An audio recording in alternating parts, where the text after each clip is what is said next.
berarti tidak ada pesangon. Berarti RUU Cipta Kerja menghapus pesangon.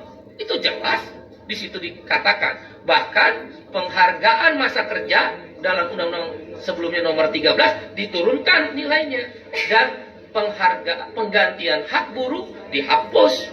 Dibalikan kesepakatan pasti pengusaha menolak. Jelas pesangon hilang. Yang ketiga adalah penggunaan outsourcing yang masif. Yang sebelumnya outsourcing hanya 5 jenis pekerjaan, sekarang diperbolehkan. Sekarang semua jenis pekerjaan dan tidak ada batas waktu. Seumur hidup anak kita, para ibu yang susah-susah menyekolahkan anaknya, yang berjibaku pontang-panting mencari rezeki tambah menyekolahkan anaknya, negara membuka ruang. Para agen, saya quote and quote, bukan berarti seperti itu, tapi quote and quote tanda petik, menjual buruh kepada pengusaha-pengusaha yang serakah itu. Karena sekarang bisa melalui agen bebas seumur hidup dan tidak jelas masa depannya. Yang keempat adalah alasannya karyawan kontrak sekarang bebas. Dulu karyawan kontrak harus ada persyaratan. Boleh menggunakan karyawan kontrak kalau paling lama 3 tahun pekerjaan itu.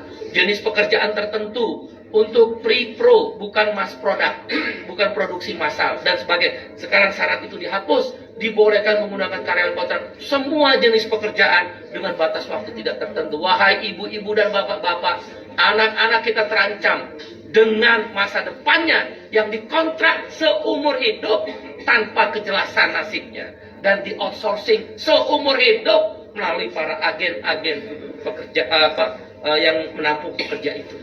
Berbahaya buat negara ini, terlalu liberal, tidak ada perlindungan negara kepada rakyatnya.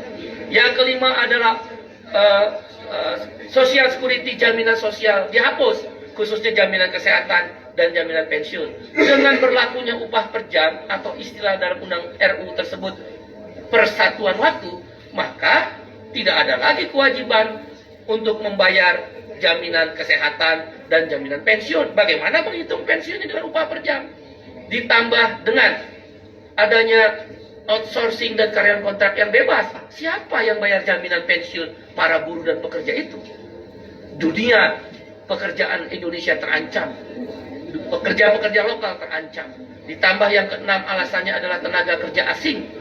Dulu harus mendapatkan izin menteri, sekarang hanya sekedar pengesahan tanpa perlu izin menteri. Siapa yang kontrol bahwa buruh kasar tenaga kerja asing bisa masuk? Sekarang saja yang ada izin tertulis menteri bisa hilang, bisa banyak orang buruh kasar tenaga kerja asing masuk. Sudahlah outsourcing, sudahlah kontrak bebas, sudahlah upah murah, sudahlah masa depan tidak ada, buruh-buruh asing bisa bekerja di startup dan lembaga pendidikan sekarang bebas untuk memakai jasa tenaga kerja asing. Itu berbahaya, mengancam pekerja lokal.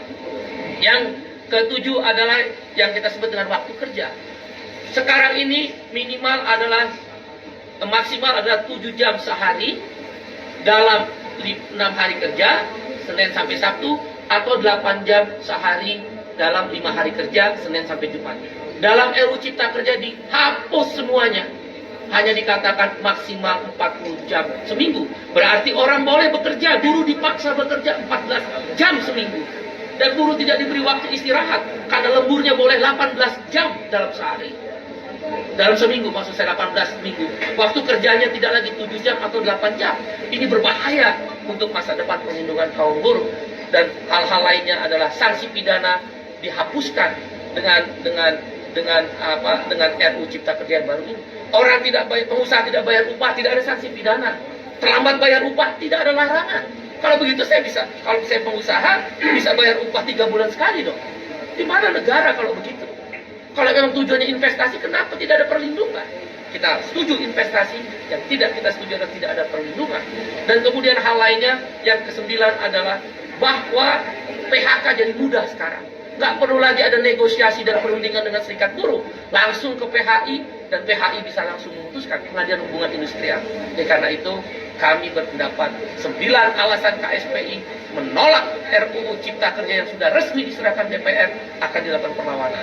Bagaimana kalau kemudian DPR tetap mengesahkan RUU tersebut. Ada 3 langkah yang kami lakukan. 1, aksi besar-besaran selama pembahasan di DPR, maupun kalaulah dipaksa untuk disahkan yang merugikan buruh tadi. Aksi nasional, aksi daerah, bahkan tidak menutup kemungkinan aksi yang melibatkan komponen yang lebih luas. Kawan-kawan mahasiswa, mereka terancam. Begitu masuk pasar kerja, tidak punya masa depan. Para ibu-ibu, bapak-bapak terancam karena mengeluarkan biaya tinggi untuk menyekolahkan anaknya, tidak punya kepastian masa depan untuk anak-anaknya. Para pemuda-pemuda dan pemudi terancam, nggak mungkin mau menikah karena outsourcing dan real kontrak. Indonesia terancam darurat terhadap kesejahteraan Indonesia.